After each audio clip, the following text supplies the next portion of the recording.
నమస్తే. కొత్తగూడెం మున్సిపాలిటీ పరిధిలో పాత కొత్తగూడెంలో 2017లో జలగం వెంకట్రావు గారు పేదలకు ఇండ్లు ఇవ్వాలని నిర్మాణం ప్రారంభించారు. అవి 40 కోట్ల వ్యయంతో దాదాపు 828 ఇండ్లు నిర్మించాలని చెప్పి G+ ప్రాతిపదికన నిర్మించాలని చెప్పి ఆనాటి ప్రభుత్వం నిర్ణయించింది. ఆ తర్వాత ఆయన ఓడిపోయాడు, వనమ గారు గెలిచారు. ఆ తర్వాత కూడా ఆ ఇండ్లు పూర్తి కాలేదు. గమనించాల్సిన అంశం ఏంటంటే, ఇండ్లు పూర్తి కాకుండానే ఆనాటి ఎమ్మెల్యే వనమ, 36 వార్డుల కౌన్సిలర్లు, మున్సిపల్ పాలకవర్గం అంతా కలిసి ప్రజలను మోసం చేసి డ్రా పద్ధతిన ఎంపికలు చేపట్టారు.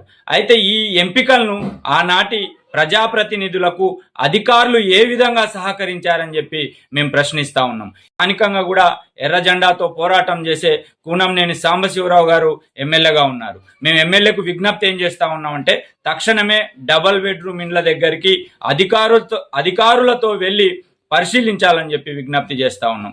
గతంలో డ్రా పద్ధతిలో తీసిన లబ్ధిదారులందరికీ త్వరలో డబల్ బెడ్రూమ్ ఇండ్లు పూర్తి చేసి ఇవ్వాలని చెప్పి విజ్ఞప్తి చేస్తా ఉన్నాం. ఇప్పటికే ఒక 200 బ్లాకులు పూర్తయి ఉన్నాయి.